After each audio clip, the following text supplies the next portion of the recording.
Hi guys, kumusta? So we have here an outdoor fixture with a photocell and a dedicated LED bulb that's not working. So what we are going to do is modify into a GU10 socket, so we can use the GU10 bulb LED. So let's start.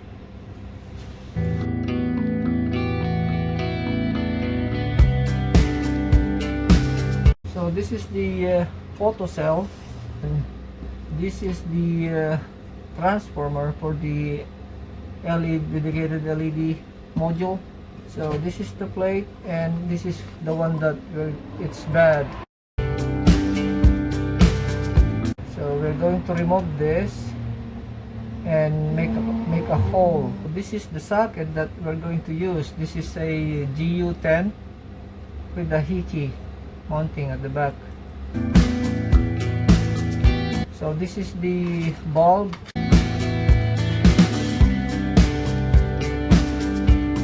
GU10 bulb with 2 prong,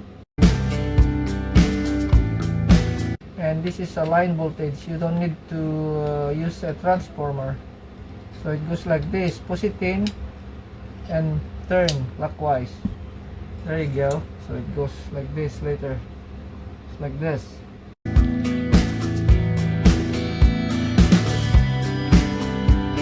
So we're going to mount this on the center at the bottom. So we have to put a longer nipple to mount this socket. Okay, let's do it.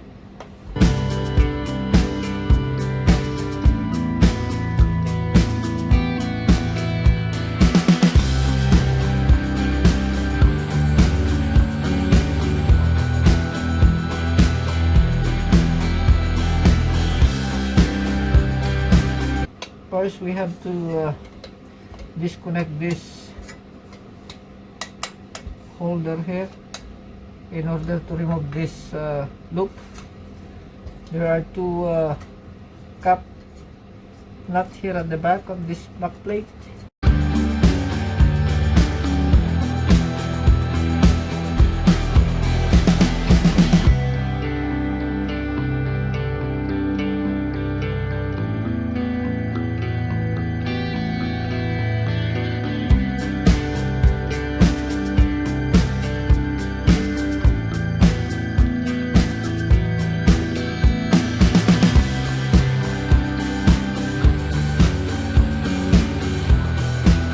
Can remove now this loop together with the nipple inside. So we need a longer nipple.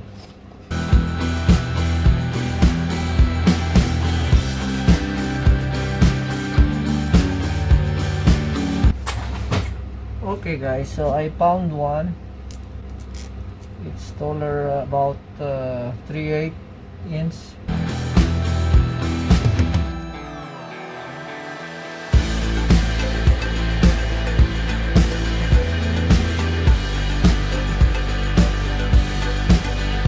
Make sure the loop is level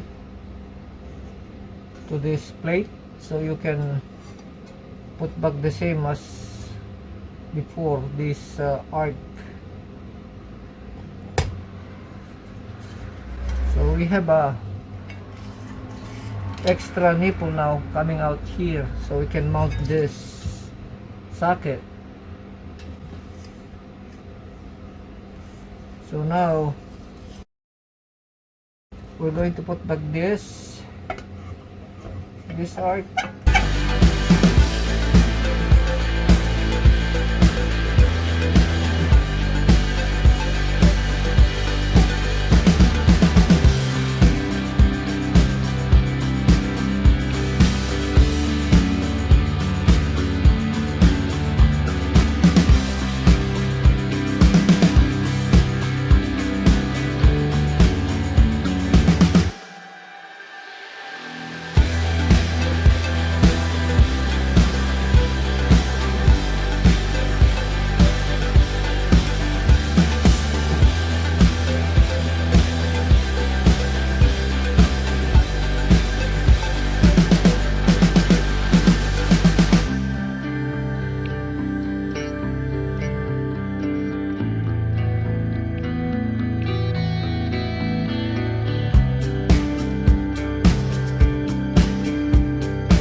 the wire out of the hole of this hickey.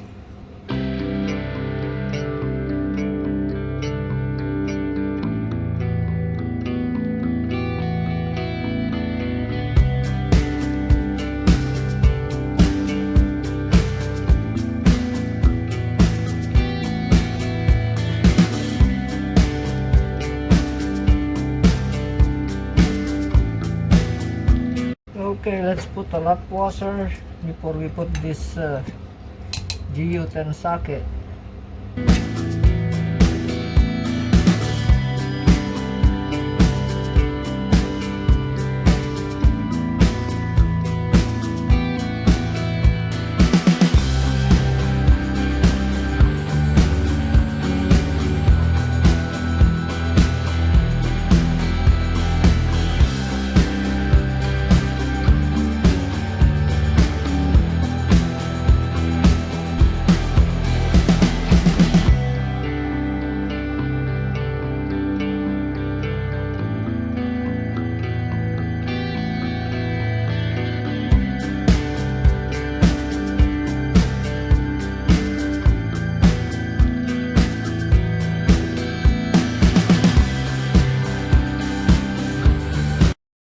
So now we will put this back, but we have to make a hole for this bulb.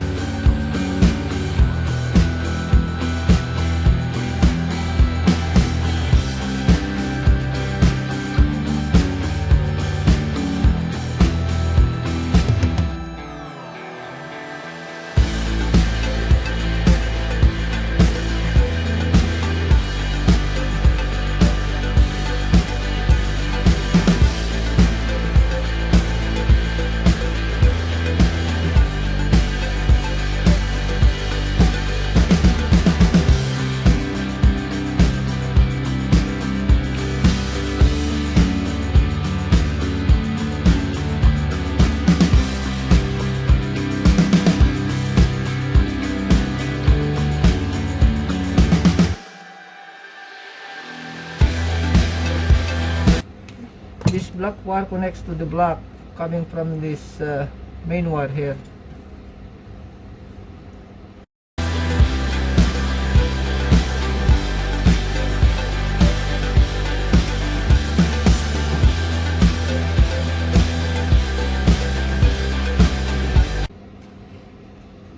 And white one is the neutral, so let's connect the white from the photocell also, and one from the socket.